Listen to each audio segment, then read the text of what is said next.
Nasihat Syekh Imam Nawawi Al-Bantani patut direnungkan diteladani, terlebih sosoknya yang harismatik. Ia adalah penyusun kitab Nashihul Ibad, kitab yang banyak dikaji di kalangan pesantren. Syekh Imam Nawawi Al-Bantani seorang yang alim, zuhud dan intelektual. Kiprahnya pernah menjadi imam Masjidil Haram di Makkah dan bahkan karya-karya beliau menjadi bacaan dan referensi di Universitas Al-Azhar, Kairo, Mesir. Ia adalah ulama Nusantara, yang lahir pada masa kolonial tepatnya di Desa Tanara, Tirtayasa, Banten pada tahun 1230 1814 Memiliki nama asli Abu Abdul Mukti Muhammad atau Muhammad Nawawi yang dikenal dengan nama Syekh Imam Nawawi Al-Bantani. Syekh Imam Nawawi Al-Bantani merupakan sosok ulama yang teguh mempertahankan keilmuan klasik. Ia termasuk salah satu mahaguru bagi ulama-ulama Nusantara dan bahkan dunia mengakuinya. Syekh Imam Nawawi Al-Bantani wafat pada 25 Syawal 1314 H. 1897 M di usia 84 tahun di Syekh Ali. Dan dimakamkan di Malah. Makamnya berdekatan dengan makam Ummul Mukminin Sayyidah Khadijah Ra. Ada dua perkara yang tiada suatu pun melebihi keunggulannya, yaitu iman kepada Allah SWT dan memberikan manfaat untuk kaum muslimin. Berikut nasihat Syekh Imam Nawawi Al-Bantani dalam Nashihul Ibad yang dapat dijadikan mutiara kehidupan.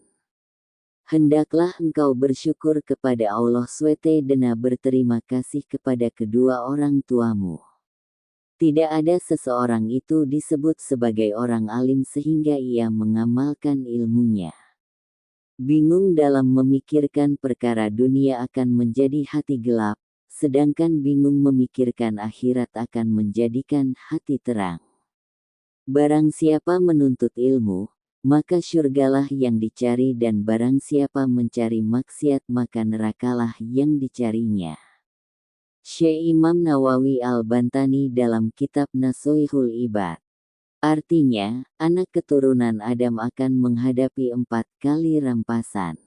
Malaikat maut akan mengambil dengan paksa rohnya, ahli waris akan mengambil hartanya, cacing akan mengambil jasadnya, dan para musuh akan mengambil pahala amalnya. Orang mulia tidak berani berbuat maksiat kepada Allah SWT dan orang yang bijaksana tidak akan mementingkan dunia mengatasi kepentingan akhirat. Janganlah meremehkan dosa-dosa kecil, karena dari situlah bersemi dosa besar.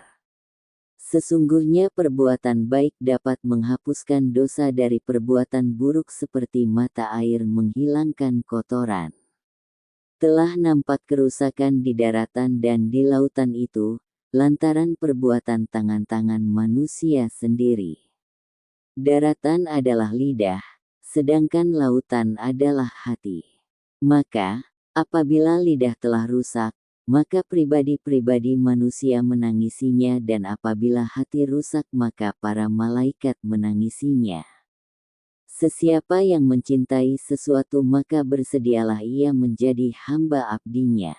Kesempurnaan akal itu diperoleh dengan mengikuti keridaan Allah SWT dan menjauhi larangannya.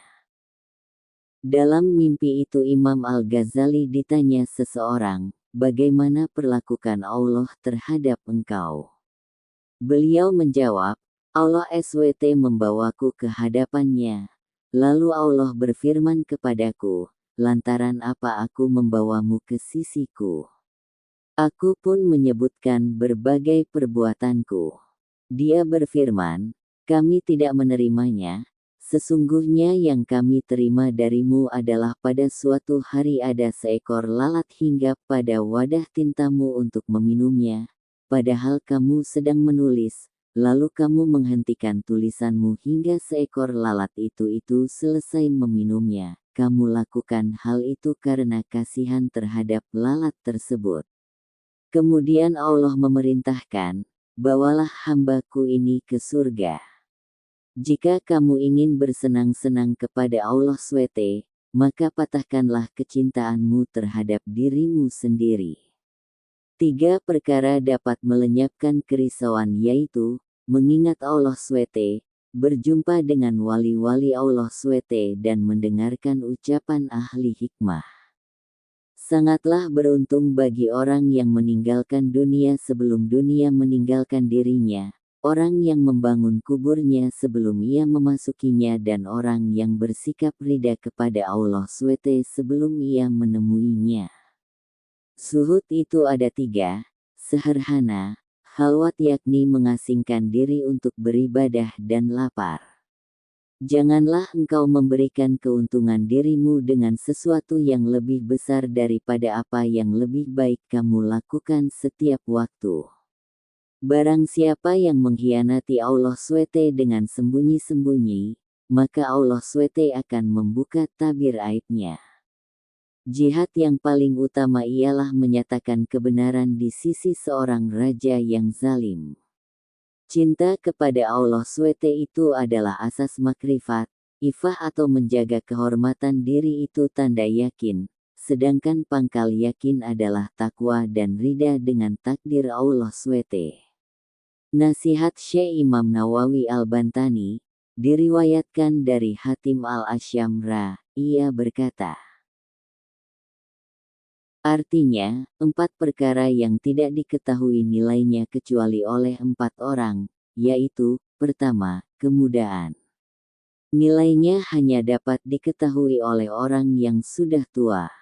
Kedua, kebahagiaan. Nilainya hanya dapat diketahui oleh orang-orang yang tertimpa musibah. Ketiga, kesehatan. Nilainya hanya dapat diketahui oleh orang-orang yang sakit. Dan keempat, kehidupan. Nilainya hanya dapat diketahui oleh orang-orang yang mati. Demikianlah mutiara nasihat Syekh Imam Nawawi Al-Bantani yang dapat dijadikan kata-kata bijak dalam mengarungi hidup ini.